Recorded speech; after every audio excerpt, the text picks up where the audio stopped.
नमस्कार दोस्तों, आपका स्वागत है सुनील कॉन्सेप्ट में। आज बीएससी सेकेंड ईयर भौतिक विज्ञान के चैप्टर विवर्तन का टॉपिक के जितने भी बहुविकल्पीय प्रश्न हैं उनको सॉल्व करेंगे। और मुझे पूरी आशा है कि इस वीडियो को भी आप उतना ही प्यार देंगे जितना कि आपने पिछली वीडियो को दिया है। तो जो बच्चे नए हैं वो चैनल को सब्सक्राइब जरूर कर दें। चलिए शुरुआत करते हैं। सबसे पहला जो क्वेश्चन है उसकी बात करते हैं। तो क्वेश्चन नंबर फर्स्ट में लिखा हुआ है कि प्रकाश का विवर्तन तभी दिखाई देता है जब अवरोध का आकार होता है। तो जो अवरोध जो हम लगाते हैं उसका आकार यदि प्रकाश की तरंग दैर्घ्य के तुलनात्मक है तो तभी आपको ये दिखाई देगा। तो घा जो है इसका राइट आंसर है। फिर क्वेश्चन नंबर सेकंड की बात करें।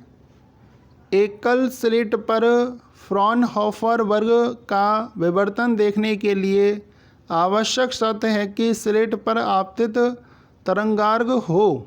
तो स्लिट पर किस प्रकार का तरंगार्घ होना चाहिए? बेलनाकार होना चाहिए। फिर क्वेश्चन नंबर 3 की बात करेंगे। एक समतल तरंगार्घ पर किसी प्रेक्षण बिंदु के संगत दो क्रमिक अर्धकाल जोनों से उस बिंदु की औसत दूरी का अंतर होता है। तो कितना होता है? तो वो होता है λ/2 होता है। आगे बढ़ते हैं। क्वेश्चन नंबर 3 की बात करेंगे। तो क्वेश्चन नंबर 3 में लिखा हुआ है कि एक समतल तरंगार्घ पर किसी प्रेक्षण बिंदु के संगत दो क्रमिक अर्धकाल जोनों से उस बिंदु की औसत दूरी का अंतर होता है। तो जो अंतर होता है वो λ/2 होता है। क्वेश्चन नंबर 4 की बात करेंगे। nवे अर्धकाल जोन की त्रिज्या अनुक्रमपाती होती है तो वो √n के अनुक्रमपाती होती है। क्वेश्चन नंबर 5 में है जॉन प्लेट पर खींचे गए सकेंद्री वृत्तों की त्रिज्याओं में अनुपात होता है। तो वो जो अनुपात है वो होता है 1/√2/√3। फिर आगे बढ़ते हैं। क्वेश्चन नंबर 6 की बात करें तो क्वेश्चन नंबर 6 में है अर्धकाल जोन के क्षेत्रफल का सूत्र। तो अर्धकाल जोन के क्षेत्रफल का जो सूत्र होता है वो होता है π/b λ। तो क्वेश्चन नंबर 7, यदि एक जॉन प्लेट पर प्रथम वृत्त की त्रिज्या r है तो तरंगदैर्घ्य λ के प्रकाश के लिए इसका व्यवहार एक उत्तल लेंस की भांति होता है जिसकी फोकस दूरी, तो जिसकी जो फोकस दूरी जो होती है वो r² λ होती है। क्वेश्चन नंबर 8 में है जॉन प्लेट के संबंध में असत्य कथन है। तो आपको असत्य कथन के बारे में बताना है। तो जॉन प्लेट के बहुल फोकस होते हैं, सही बात है। जॉन प्लेट उत्तल लेंस के समान व्यवहार करती है, ये भी ठीक है। जॉन प्लेट की फोकस दूरी प्रकाश की तरंगदैर्घ्य पर निर्भर करती है, ये भी ठीक है। इसका मतलब ये घा जो है वो बचा हुआ है, यही गलत है। फिर क्वेश्चन नंबर 9 की बात करेंगे। क्वेश्चन नंबर 9 में क्या लिखा हुआ है? क्वेश्चन नंबर 9 में है कि जॉन प्लेट की मुख्य फोकस दूरी अधिक होती है। तो जॉन प्लेट की मुख्य फोकस दूरी अधिक होती है बैंगनी रंग के लिए। क्वेश्चन नंबर 10 में है किसी जॉन प्लेट की मुख्य फोकस दूरी 1 मीटर है यदि प्रयुक्त प्रकाश की तरंगदैर्घ्य 4900 एंगस्ट्रॉम हो तो पाँचवें जॉन की त्रिज्या होगी। तो पाँचवें जॉन की जो त्रिज्या होगी वो होती है 1.565 mm। फिर क्वेश्चन नंबर 11 की बात करेंगे। एक संकीर्ण वृत्तीय द्वारक को समांतर एक वर्णी प्रकाश से प्रकाशित करके उसके दूसरी ओर एक पर्दे को अनंत दूरी से अक्ष के अनुदिश द्वारक की ओर लाया जाता है। जब पर्दे पर प्रथम बार काला धब्बा प्राप्त होता है तो द्वारक द्वारा उद्भासित अर्धकाल जोनों की संख्या होती है। तो कितनी होती है? वो 2 होती है।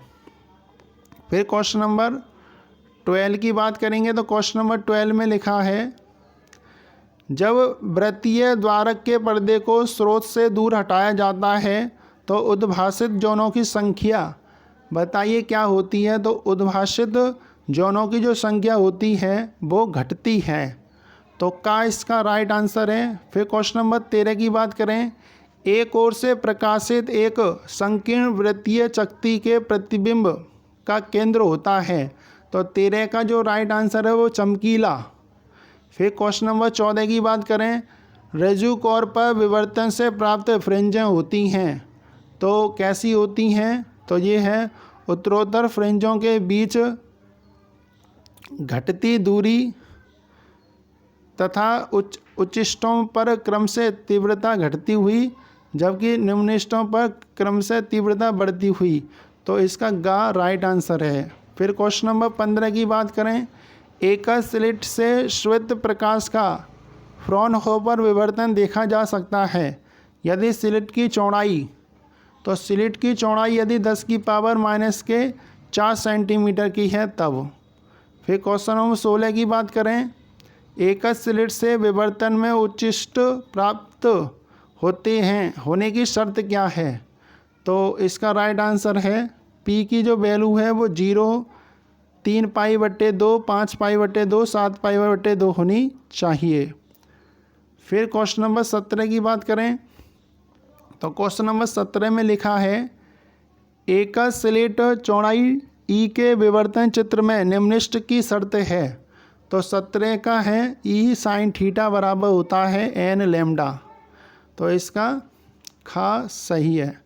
क्वेश्चन नंबर 18 की बात करें, यदि एक स्लिट की चौड़ाई प्रयुक्त प्रकाश की तरंगदैर्घ्य की 3 गुनी है तो फ्रॉनहोफर विवर्तन चित्र में केंद्रीय उच्चिष्ट के दोनों ओर प्राप्त निम्नलिखितों की अधिकतम संख्या होगी। तो वो कितनी होती है? 3 होती है। फिर आगे बढ़ते हैं, क्वेश्चन नंबर 19 की बात करें। क्वेश्चन नंबर 19 में लिखा हुआ है कि एकल संकीर्ण स्लिट पर एक वर्णी समांतर प्रकाशपुंज अभिलंबन डाला जाता है तथा विवर्तित प्रकाश को एक उत्तल लेंस द्वारा पर्दे पर प्राप्त किया जाता है। तो पर्दे पर केंद्रीय उच्चिष्ट के दोनों ओर एकांतर क्रम से निम्नलिखित व क्रम से घटती तीव्रता के गौण उच्चिष्ट प्राप्त होते हैं। क्वेश्चन नंबर 20 की बात करेंगे, एक स्लिट से विवर्तन में केंद्रीय उच्चिष्ट की कुल कोणीय चौड़ाई होती है। तो कुल कोणीय चौड़ाई जो होती है वो 2 साइन इनवर्स लैम्डा अपॉन ए होती है। फिर आगे बढ़ते हैं, क्वेश्चन नंबर 21 की बात करें, एक संकीर्ण वृत्तीय द्वारक से विवर्तन में केंद्रीय उच्चिष्ट की कोणीय अर्ध चौड़ाई होती है। तो कोणीय अर्ध चौड़ाई की बात करें तो वो कितनी होती है? 1.22 लैम्डा अपॉन ए होती है। फिर 22 की बात करते हैं, द्विस्लिट विवर्तन में उच्चिष्ट की शर्त। तो वो जो शर्त है वो होती है a+b ब्रैकेट में sine theta equal to n lambda. 23 की बात करें, एन स्लिट विवर्तन के फलस्वरूप मुख्य उच्चिष्ट पर तीव्रता एक स्लिट की तुलना में होती है। तो एक स्लिट की तुलना में होती है एन स्क्वायर गुनी। फिर 24 की बात करेंगे, ग्रेटिंग पर अभिलंबित आपतन के लिए मुख्य उच्चिष्ट की शर्त। तो मुख्य उच्चिष्ट की शर्त की बात कर रहे हैं 24 में, तो वो कितनी होती है? वो ई साइन थीटा बराबर एन लैम्डा होती है। 25 की बात करें, एक ग्रेटिंग पर 15,000 रेखाएं प्रति इंच हैं, ग्रेटिंग अंतराल होगा। तो ग्रेटिंग अंतराल की बात कर रहे हैं तो वो होगा 1.693 इंटू 10 की पावर -4 सेंटीमीटर। फिर 26 की बात करते हैं, एक ग्रेटिंग पर 10,000 रेखाएं प्रति इंच हैं, इसकी सहायता से माप की जा सकने वाली अधिकतम तरंगदैर्घ्य है। तो अधिकतम तरंगदैर्घ्य कितनी है? 26 की बात करें तो वो है 2.54 × 10⁻⁴ सेंटीमीटर। फिर 27 की बात करेंगे। एक ग्रेटिंग पर 7000 रेखाएं प्रति सेंटीमीटर हैं। तरंगदैर्घ्य 5000 एंगस्ट्रॉम के समांतरकरण पुंज के अभिलंबवत आपतन से देखे जा सकने वाले क्रमों की अधिकतम संख्या होती है। तो अधिकतम संख्या जो होती है वो 2 होती है। फिर 28 की बात करें, ग्रेटिंग द्वारा प्राप्त स्पेक्ट्रमों की अधिकतम संख्या होती है, तो वो होती है E+D ब्रैकेट में अपॉन लैम्डा गा। 29 की बात करें, 25,400 रेखाएं प्रति इंच वाली समतल पारगमन ग्रेटिंग तरंगदैर्घ्य 5000 एंगस्ट्रॉम के प्रकाश से विवर्तन चित्र बनाती हैं। स्पेक्ट्रम के कोटि की अधिकतम संख्या होती है, तो कितनी होगी? वो भी 2 ही होगी। तो इस प्रकार ये समझ में आ रहे होंगे आपको। फिर क्वेश्चन नंबर 30 की बात करेंगे। यदि समतल ग्रेटिंग में झिरी की चौड़ाई अपारदर्शी भाग की चौड़ाई के बराबर हो तो लुप्त स्पेक्ट्रम होगा। तो लुप्त स्पेक्ट्रम जो होगा वो कितना होता है? द्वितीय क्रम का होता है। फिर 31 की बात करें, पराबैंगनी क्षेत्र में उपयोग में लाई जा सकती है। तो पराबैंगनी क्षेत्र में उपयोग में लाई जा सकने वाली कौन है? समतल परावर्तक ग्रेटिंग। फिर 32 की बात करें, अवतल ग्रेटिंग के लिए सत्य कथन। अवतल ग्रेटिंग के लिए सत्य कथन है गा अवतल पृष्ठ की जीवा के अनुदिश किन्हीं भी 2 रेखाओं के बीच की दूरी समान होती है। फिर आगे बढ़ते हैं। क्वेश्चन नंबर 33 की बात करें, रोलैंड की आरोपण विधि में अवतल ग्रेटिंग की वक्रता दूरी होती है।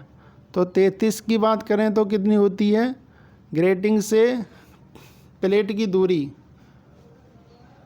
फिर 34 की बात करते हैं, अवतल ग्रेटिंग के आरोपण की सबसे श्रेष्ठ विधि। तो सबसे श्रेष्ठ जो विधि है 34 की वो क्या? ईगल विधि है। फिर 35 की बात करें, दो वस्तुओं के प्रतिबिंबों में केंद्रीय उच्चिष्टों के बीच कोणीय हटाव फाई है तथा किसी भी केंद्रीय उच्चिष्ट की कोणीय अर्ध चौड़ाई थीटा है। ये ठीक विभेदित होते हैं, जबकि थीटा और फाई दोनों की वैल्यू बराबर होती है। फिर क्वेश्चन नंबर 36 की बात करेंगे। क्वेश्चन नंबर 36 में लिखा हुआ है, समान तीव्रता I0 की 2 स्पेक्ट्रमी रेखाओं के विभेदन के लिए परिणामी तीव्रता वितरण में उनके केंद्रीय उच्चिष्टों के बीच नति पर तीव्रता होनी चाहिए। तो कितनी होनी चाहिए? 0.8 I0 या इससे कम। 37 की बात करें, आँख की विभेदन सीमा होती है। तो आँख की जो विभेदन सीमा होती है 1 मिनट होती है। 38 की बात करें, 2.54 सेंटीमीटर व्यास वाले अभिदर्शक के दूरदर्शी की तरंगदैर्घ्य 4000 एंगस्ट्रॉम के प्रकाश में विभेदन सीमा होती है। तो कितनी होती है? 2.88 × 10⁻⁵ रेडियन। आगे बढ़ते हैं। क्वेश्चन नंबर 39 की बात करें तो क्वेश्चन नंबर 39 में है, दूरदर्शी की विभेदन सीमा का व्यंजक है। तो कितना है? घा 1.22 λ/d। 40 की बात करें, दूरदर्शी की विभेदन क्षमता का सूत्र। तो विभेदन क्षमता का जो सूत्र है वो कितना है? D/1.22 λ। फिर क्वेश्चन नंबर 41 की बात करें। 41 में लिखा हुआ है, दूरी 0.001 mm अंतर पर रखे 2 पास की वस्तुओं को तरंगदैर्घ्य 4000 एंगस्ट्रॉम के प्रकाश से प्रकाशित करके ठीक विभेदन हेतु आवश्यक सूक्ष्मदर्शी का अंकित द्वारक होना चाहिए। तो कितना होना चाहिए? 0.49 होना चाहिए। फिर है 42 की बात करें, सूक्ष्मदर्शी की विभेदन सीमा का व्यंजक है। तो विभेदन सीमा का जो व्यंजक है वो होता है 1.22 λ/ आंकिक द्वारक। फिर क्वेश्चन नंबर 43 की बात करें। क्वेश्चन नंबर 43 में लिखा है, कला विपर्यास सूक्ष्मदर्शी में कला प्लेट द्वारा कलांतर उत्पन्न होता है तो वो कितना होता है, π/2 होता है। का इसका राइट आंसर। फिर 44 की बात करते हैं। ग्रेटिंग की विभेदन क्षमता का सूत्र वो होता है λ/d लैम्डा बराबर n lambda, n capital N into N, sorry. का इसका राइट है। 45 की बात करें, क्वेश्चन नंबर 45 में लिखा है एक ग्रेटिंग के रेखांकित पृष्ठ की लंबाई w तथा ग्रेटिंग अंतराल e है। तरंग दैर्घ्य लैम्डा पर इसकी अधिकतम विभेदन क्षमता होगी। तो विभेदन क्षमता कितनी होगी, w/λ होगी। तो गा इसका राइट आंसर। 46 एक ग्रेटिंग की लंबाई 0.5 सेंटीमीटर है। इसके द्वारा प्रथम क्रम में दो तरंग दैर्घ्य 5890 एंगस्ट्रम तथा 5896 एंगस्ट्रम की स्पेक्ट्रमी रेखाएं ठीक विभेदित होती हैं। ग्रेटिंग पर प्रति सेंटीमीटर रेखाओं की संख्या होगी तो वो कितनी होगी, 1964 होगी। ये सूत्र द्वारा निकाल लिया जाएगा। 47 ग्रेटिंग की विभेदन क्षमता बढ़ाई जा सकती है। तो बढ़ाने का जो क्रम है वो कैसे है, ग्रेटिंग की रेखांकित लंबाई बढ़ाकर। फिर 48 की बात करें, ग्रेटिंग द्वारा तरंग दैर्घ्य 4000 एंगस्ट्रम तथा 4000.1 एंगस्ट्रम की स्पेक्ट्रम रेखाओं को प्रथम क्रम में विभेदित करने के लिए इस पर कुल रेखाओं की न्यूनतम संख्या होनी चाहिए। तो कितनी होनी चाहिए, तो वो होगी 40,000 होनी चाहिए। क्वेश्चन नंबर 49 एक समतल पारगमन ग्रेटिंग पर 40,000 रेखाएं हैं तथा ग्रेटिंग अंतराल 12.5 × 10⁻⁻5 सेंटीमीटर है। तरंग दैर्घ्य 5000 एंगस्ट्रॉम के प्रकाश के लिए ग्रेटिंग की अधिकतम विभेदन क्षमता होगी। तो ये होगा 80,000 होगी। कितनी होगी, 80,000। फिर 50 की बात कर लेते हैं। 50 की बात करें तो 50 में है किसी समतल ग्रेटिंग के 15 सेंटीमीटर चौड़े तल पर 6000 रेखाएं प्रति सेंटीमीटर हैं। प्रथम क्रम में ग्रेटिंग की विभेदन क्षमता कितनी है। तो 50 का जो राइट आंसर है वो कितनी है, 90,000। फिर 51 की बात करें, प्रिज्म की विभेदन क्षमता बराबर है। तो ये T डेल्टा म्यू बटे डेल म्यू बटे डेल लैम्डा। फिर आगे बढ़े, 52 की बात कर लेते हैं। 52 में क्या है, दी गई स्पेक्ट्रमी रेखाओं के जोड़े के लिए प्रिज्म की विभेदन क्षमता निर्भर करती है। तो वो निर्भर करती है आधार की लंबाई तथा प्रिज्म के पदार्थ पर। 53 प्रिज्म की विभेदन क्षमता होगी। तो प्रिज्म की विभेदन क्षमता जो होती है आधार की लंबाई के अनुक्रमपाती होती है। 54 की बात करें तो 54 में जो है प्रिज्म स्पेक्ट्रम में हाइड्रोजन वर्णक्रम में लाल स्पेक्ट्रमी रेखाओं का कोणीय विक्षेपण ग्रेटिंग स्पेक्ट्रम की तुलना में होता है तो वो कम होता है। फिर 55 की बात करेंगे, एक प्रिज्म के आधार की लंबाई 1 सेंटीमीटर तथा लैम्डा बराबर 6000 एंगस्ट्रम पर du बट्टे डी लैम्डा का मान 1000 सेंटीमीटर इनवर्स है।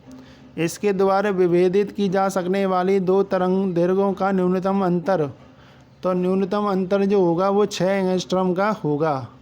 का इसका राइट आंसर है। 56 फैबरी पैरो व्यतिकरण मापी में प्लेटों के बीच की दूरी बढ़ाने पर विभेदन क्षमता क्या होती है। तो विभेदन क्षमता जो होती है वो बढ़ जाती है। तो का इसका राइट आंसर है।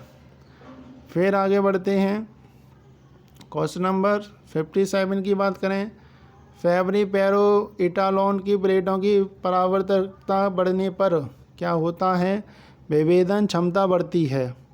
तो इस प्रकार से आज विवर्तन यूनिट के भी सभी बहुविकल्प प्रश्न हमने कंप्लीट किए। आई होप आपको ये वीडियो काफ़ी पसंद आई होगी।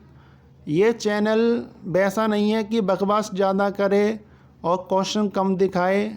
हमारा मकसद है कि कम से कम समय में ज़्यादा से ज़्यादा क्वेश्चन आपको दे सकें, जिससे कि आप कम समय में भी बढ़िया से बढ़िया परफॉर्मेंस परीक्षा में दे सकें। तो बकवास करने के लिए यदि आप इस चैनल पर हैं तो आप भूल जाओ कि ये चैनल आपके लिए नहीं है। ये चैनल सिर्फ उन बच्चों के लिए है जो सीरियस हैं अपनी परीक्षा को लेकर और चाहते हैं कि कुछ करना, अपने समाज का, अपने माता पिता का नाम रोशन करना चाहते हैं। तो इस चैनल को आप ज़रूर सब्सक्राइब करें, लाइक करें, शेयर करें। नहीं तो एंटरटेनमेंट करने के लिए काफ़ी चैनल खोल दिए गए हैं, आप उन पर भी देख सकते हैं एंटरटेनमेंट। लेकिन यहाँ पर एंटरटेनमेंट का मतलब है सिर्फ पढ़ाई पढ़ाई पढ़ाई और कुछ नहीं। मिलते हैं नेक्स्ट वीडियो में। यदि बात पसंद आ रही हो तो चैनल को सब्सक्राइब ज़रूर कर दें। ओके, धन्यवाद।